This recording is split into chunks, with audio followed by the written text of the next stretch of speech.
Okay guys, so what I'm going to try to do here is give us an instructional video on how to pack cast iron safely and effectively that will help prevent the shipping companies from destroying these beautiful pieces of American history that we all enjoy and love. So what you see in front of you is a typical kit that I'll use to pack a piece of cast iron. You've got a long pull noodle here, which has been slit all along its length. You can see here that that'll go along the rim of the skillet. Then I like to use some small pieces that have been split in half to pad the bottom of the pan. This piece has been trimmed to fit the handle, and I'll show you how all this comes together shortly. We've got some bubble wrap, some packing tape, and some shrink wrap. And then here we have a nice sturdy box that's been cut down and assembled, and then we'll use various packing materials to make sure that the pan does not slide around inside the box. That's one of the key elements of packing a piece of cast iron effectively, is to ensure that that the pan does not slide around inside the box. Okay guys, so what we're gonna do is I'm gonna be packing this Griswold deep tin that I've borrowed from a friend here. And I'm just using that as a demonstration. So first off, I've got this long pool noodle that we've slit all along the length. I hope that shows that. So we'll turn the pan over to start with, and then we'll just start this along the rim of the pan. And then it works its way around, just fitting it down so that it goes on each side of the inside and outside of the rim of the pan. And just like that, you might have to make a few adjustments to kind of roll it around to make sure that it's centered, but I hope that shows how that's done. Now, the next step is we're going to use another piece that we've trimmed to fit on the handle. And the reason it's trimmed like that is so that it nests just right with the other one. See that? And we always want to cut this longer than the handle is. So see that? It's actually a little bit longer to give some extra padding right on the end. A lot of times those pans get bumped on the corners when they're being shipped, and that kind of becomes one of the big issues that breaks them. They get cracks along the handles from that impact. So what I like to do is when I've kind of got that ready, I'll just take a piece of tape,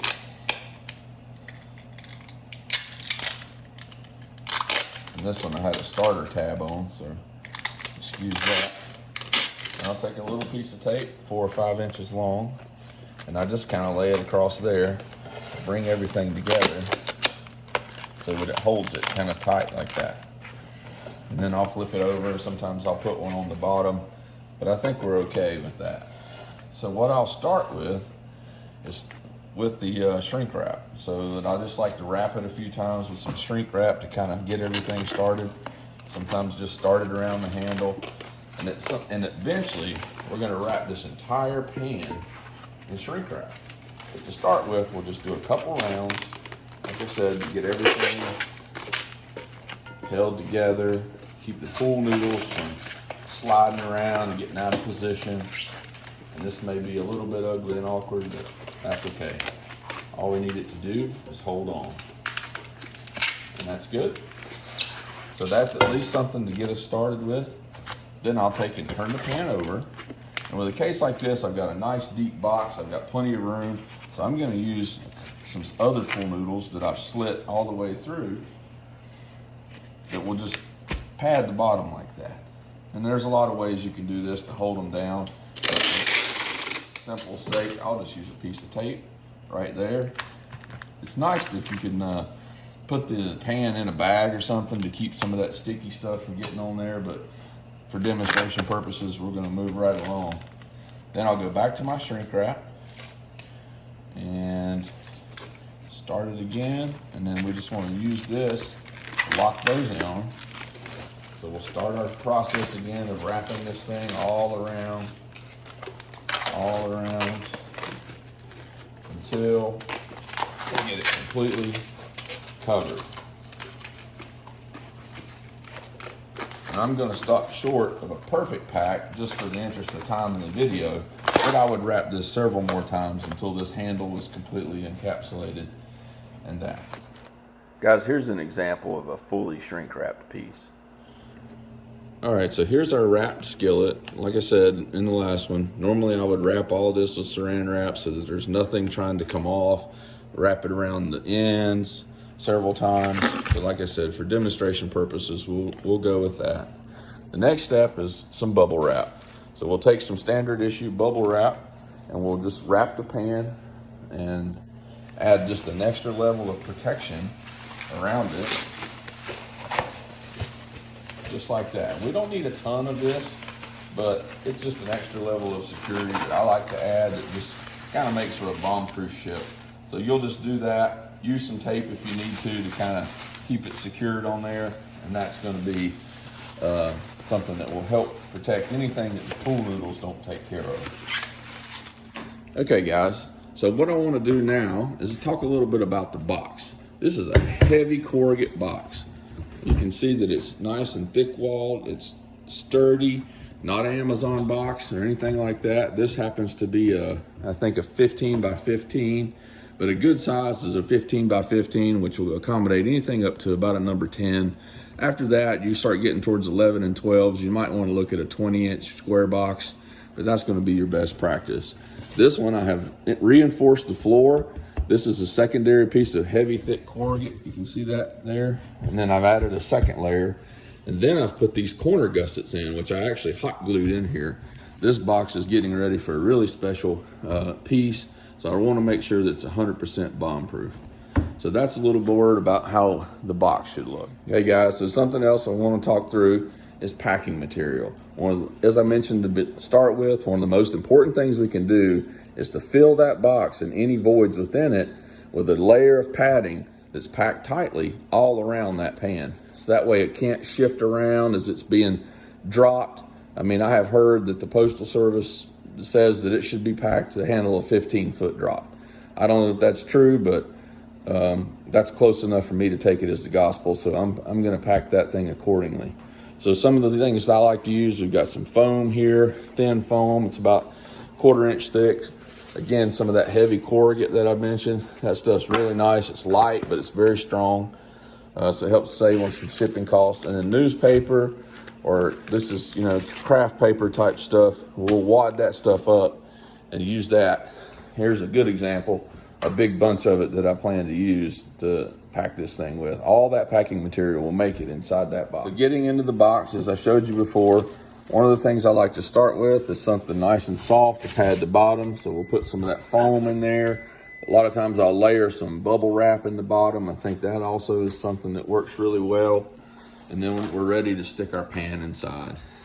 So one of the things that I think is important about that is when you stick the pan inside, it should be oriented like this. You want that handle pointed toward the corner where we've reinforced it. And then that gives that thing a nice, see how that fits really nice and snug? There's not gonna be any shifting in that. We'd probably be okay like that, but I'm certainly not gonna chance it. And so all these voids underneath the handle here, we're gonna pack all that with wadded up material, bubble wrap, newspaper, craft paper, whatever we can get our hands on that's light, and then we'll pack well. All right, as I mentioned, we've got our skillet inside. We're gonna start packing it. So today I'm gonna be using some of this. This is like brown craft paper. Just happen to have a lot of that on hand. A lot of times I'll recycle this stuff when I buy pans. I buy a lot more than I sell, but we just start shoving this stuff in. And if you can see that, I'm just packing that good and tight under there, anywhere I can get it to fit. Here's another big piece. We just want to pack that down in there. Use your fingers, get it down in as tight as you can.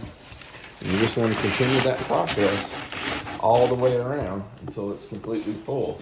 You need some smaller pieces. Don't be afraid just to rip some newspaper in half, ball it up, get it over how you need to get it. And we'll do like that all the way around this pan. Okay guys, so I packed this thing really tight. It's not going anywhere. I cannot make that thing move around in there, so we're gonna finish this up. So the last thing that I'm gonna do is just add some more packing material on top. Bubble wrap would be really good right here, But how I like to finish this off is with some more of this heavy corrugate. I'll put a piece that fits just right. And if I had enough of it, I would just make one solid sheet that would go in there. And I may even cut this one down. I will cut that one down. But you get the idea that that will sit flush with the top here.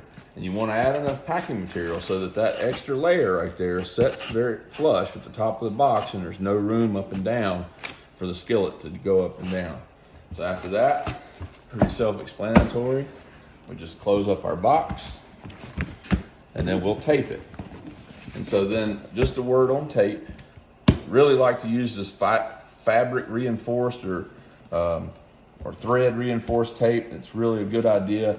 And when you're taping it, go all the way around the box. Don't just do a little piece over each side, but make a whole loop around the box. I mean, yes, it's a lot of material and a lot of time, but these pieces have survived over 100 years in most cases, and we want to make sure they stay that way. So I think it's just worth the extra time and expense that it takes to pack one of these things.